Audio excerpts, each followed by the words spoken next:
के यकतरफा फैसलों के बाद भारत खित्ते में अमरीकी पुष्तपनाही के बल पर मुसलसल तनाव बढ़ा रहा है। रवा हफ्ते प्राइम मिनिस्टर आर्मी चीफ ने आईएसआई हेडक्वार्टर्स का दौरा किया और खबरों के मुताबिक भारत के आजाद कश्मीर के हवाले से जो अजायम है उन पर भी वहां बात हुई। डीजी आईएसपीआर ने भी जो है हाल ही में भारत को किसी भी पागलपन से बाज रहने के लिए खबरदार जो है वो कर दिया है।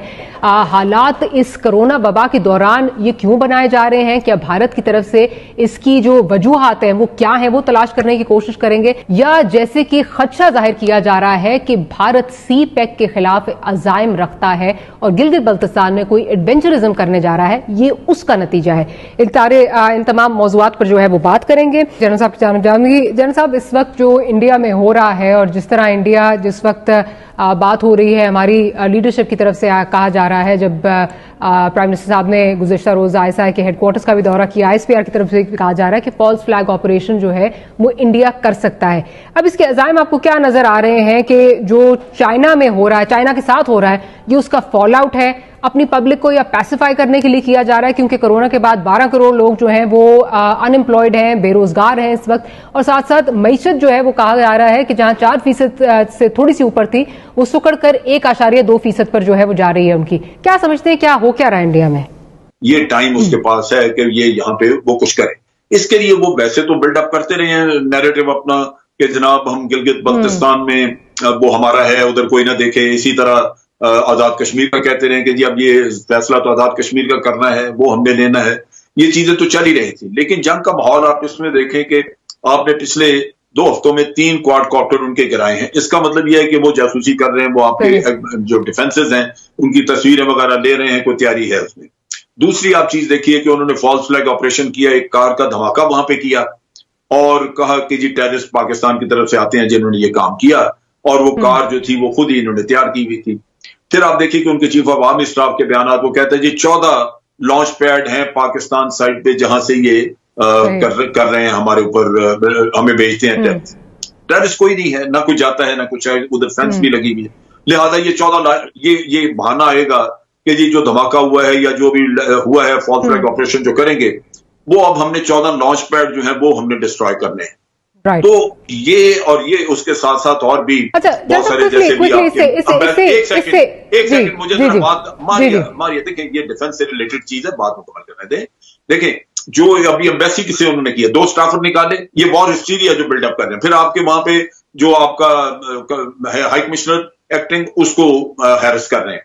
ये वो सारा एक जंग का माहौल पैदा कर रहे हैं, और इसमें क्यों ना करें वो फॉल्स फ्लैग ऑपरेशन, इस वजह से कि जब पुलवामा का किस्सा हुआ था तो इंटरनेशनल कम्युनिटी ने उनको सपोर्ट किया था, कहा था India retains the right to retaliate, और हमने चैलेंज नहीं किया उसको। हमने कभी उन मुल्कों को पूछा ही नहीं कि जी आपको क्या सबूत दिखाया गया था जिसकी बुनियाद पे आपने कहा। नतीजा ये कि आज उसके पास एक न्यू नॉर्मल है, एक इंटरनेशनल आप कह लीजिए कि एक लीगैलिटी मौजूद है, तो वो ये काम करेगा। हम सिर्फ घर में बैठे ये कहते रहेंगे कि जी फॉल्स फ्लैग ऑपरेशन नहीं, ये आपने जिन मुल्कों ने उसको लेजिटिमेसी मुहैया की थी उनको पूछना चाहिए था कि जनाब हमें तो ये सबूत दिया इन्होंने। ठीक है, आपका पॉइंट आ गया, लेकिन क्विकली मुझे ये चीज बता दीजिए, अब चाइना का अगर देखें, चाइना ने वो सारे एरिया सिक्योर कर लिए हैं जो दौलत बेग ओल्डी रोड तक जो है वो लीड अप टू कराकोरम जो एक्सप्रेस वे है, उस तरह जो इलाका है वो सारा उन्होंने सिक्योर कर लिया। क्विकली इसकी बता दें कि इसकी स्ट्रेटेजिक इंपॉर्टेंस वीज़ा-वी पाकिस्तान क्या है? बात हो जाएगी ठीक ठाक।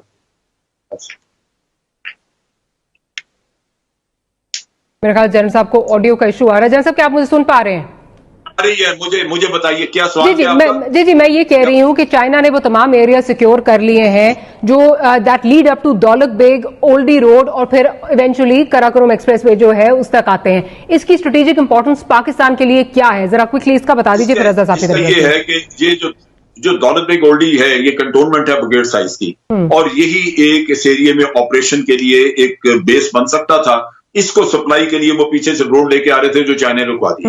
अगर ये बेस बनता है तो यहां से हमारा कराकोरम पास जो है वो तकरीबन 8 किलोमीटर के फासले पे है, और अगर ये यहां से कोशिश करें तो वहां पे ये इंटरडिक्शन वगैरह कर सकते हैं, जिसको रोकने के लिए हमें एक्शन करना। नेचुरली हम तैयार हैं उसके लिए, कोई इतना मसला नहीं है, लेकिन ये पॉसिबिलिटी मौजूद थी।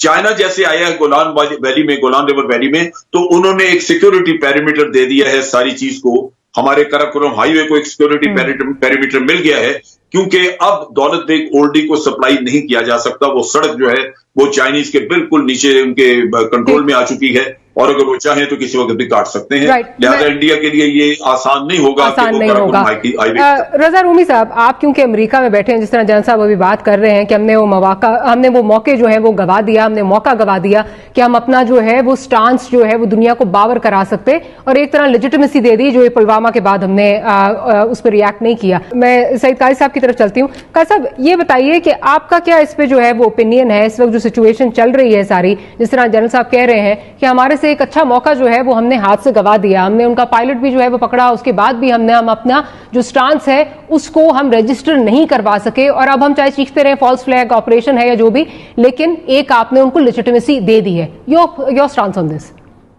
देखिए, खारजा माज तो हमारा बड़ा वीक है, और जो हमारे वजीर खारजा भी हैं वो ही इज ऑल टॉक में जो है, एक तो ये बात है। बाकी जनरल साहब ने बाय एंड लार्ज ठीक बात की है कि ये अंदर के बहरान को बाहर का रास्ता दिखाएगा। अंदर भी ये अक्सरियत में नहीं है, 23 करोड़ वोट हैं इसके, और जो पोल हुए उसका 38% से पड़े थे। अब आप मुझे बताएं, यहां पे पाकिस्तान में हम तसव्वुर नहीं कर सकते कि इस तरह की कोई इंतहा पसंद, हमें इंतहा पसंदी का, हमारी सारी गवर्नमेंट्स मॉडरेट आती हैं।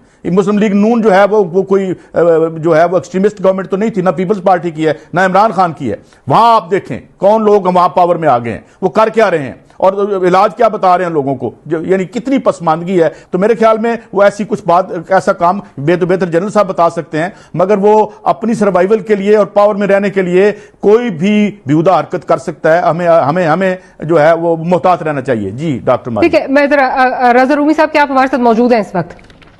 जी मैं मौजूद। जी अच्छा, रजा साहब ये बताइए, क्योंकि अभी बात हो रही थी कि जो वेस्टर्न वर्ल्ड है उसमें जो परसेप्शन बिल्डिंग की बात हो रही थी, तो ये बताइए, आप अमेरिका में इस वक्त बैठे हैं, जो खित्ते के इस वक्त सारे हालात हैं उसमें क्या वहां पे परसेप्शन क्या है कि भारत क्या करने जा रहा है, और स्पेशली वीजा वी कश्मीर, क्योंकि आप जिस तरह नॉन परमानेंट मेंबर भी बनने जा रहा है भारत यूएनएससी का, तो क्या इसके क्या मुराकात क्या होंगे आगे जाके, इसका फॉल आउट क्या होगा, क्या हमारा पाकिस्तान क्या देख सकता है?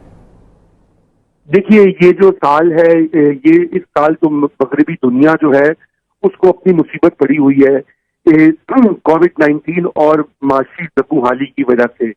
दुनिया जो है वो एक रिसेशन में चली गई है, बेशमूल पाकिस्तान। और जैसे कि आपके इल्म में है कि यही इस वक्त सबसे बड़ा मसला है, चाहे अमेरिका हो चाहे हिंदुस्तान हो। और इधर मसला जो है इंडिया का भी यही मसला है कि वहां पे जिस हिसाब से मईशत गिर रही है, वहां पर मोदी के पास दिखाने को कुछ नहीं है। और उनकी दूसरी टर्म में यही वादा था, लोगों का यही ख्याल था कि लोगों की जिंदगियां बेहतर होगी, खुशहाली आएगी। लेकिन अब ये जो कोरोना वायरस की वजह से इंडियन इकोनॉमी मजीद गिर गई है, वहां पर रिकॉर्ड बेरोजगारी है। अमेरिका में भी ऐसा ही आलम है। और ट्रंप और मोदी जैसे हुक्मरान जो हैं, जो कि पॉपुलिस्ट नारों के ऊपर पावर लेते हैं और इंतहा पसंद सोच को फरोग देते हैं, ये साल इनकी किस्मत का साल होगा। क्योंकि अगर ट्रंप का इलेक्शन तो आ रहा है 10 महीनों के बाद, और मोदी का भी वहां पर आपने देखा है कि उनकी मकबूलियत है बहुत गिर रही है उन हल्कों में भी जो उनको सपोर्ट करते रहे हैं।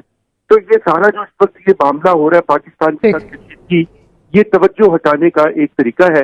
बिल्कुल। रजा रूमी साहब, I am sorry, I have to interject there.